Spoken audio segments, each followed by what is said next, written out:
Okay, so homework, rather than doing homework at home where they're confused about how to do the homework, they might do homework with you in the class. Okay, you'll do active things like acting out, doing a play. So what's their homework at home going to look like? Watching videos at home, reading at home. If they can't focus, they can listen to a book, listen to it on tape, or watch with the words written out for them. The most important thing is that they can pause, fast forward, rewind. They can get it in their own time. Again, it's very important that the parents are on board with this. Okay, teaching in this environment. There's a lot of different ways we can do this, but we want to facilitate rather than to teach. We want to bring STEAM into the classroom, so you can go and talk to the art teacher or the makerspace teacher. And if there's any kinds of supplies you need, for instance, if you're teaching geography and you want to make a topical map, or something like that, you can ask and see if we can get you all those supplies. The STEAM classroom, especially the makerspace classroom, I mean, we have a 3D printer, we have all sorts of stuff that you could use if you need, and all sorts of weird stuff. So if you come up with a really great idea, you can totally use it, and you can send your kids in to use the stuff in there too. Again, we want to avoid busy work, and anything boring would be at home. But again, we don't want them to be bored. We want them to learn, and learning is more important than them doing the work. Okay. So what if they don't do the homework? That's the biggest question. We need them on board. More than anything, we need the parents on board, make sure they're doing okay. So one, we're going to have to hold them accountable. Well, or even before that, we're going to teach them how to do it. We're going to teach them how to do it. Then we're going to hold them accountable.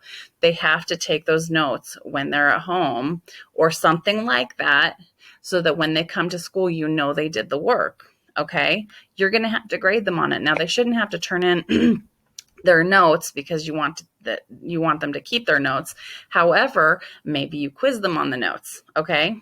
And then of course, having a 1, 2, 3 infraction policy, like, this is the third time I've talked to you about this. I'm talking to your parents, send an email. Let's see, maybe they aren't allowed to join the fun activity. Like, you're going to make these activities super fun, but they're not allowed to join it until they've completed their lessons. Or one person that I read this from, they said that they'll actually have the person call their family immediately. So they're like, oh, you didn't do your work? Go call your parents. And they even had a script that they would make them follow. And then, of course, making everything super, super fun, playing games, having discussions, making it as interactive and active as possible so that these kids want to learn. But they're not allowed to if they didn't do the homework. So we want to make this environment such that they are not bored. We want them to be super, super having fun. Even in my class, a lot of times I talk a lot, and I shouldn't, because my class is completely active learning.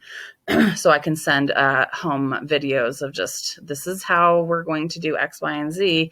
Then they come to class, they're ready to go.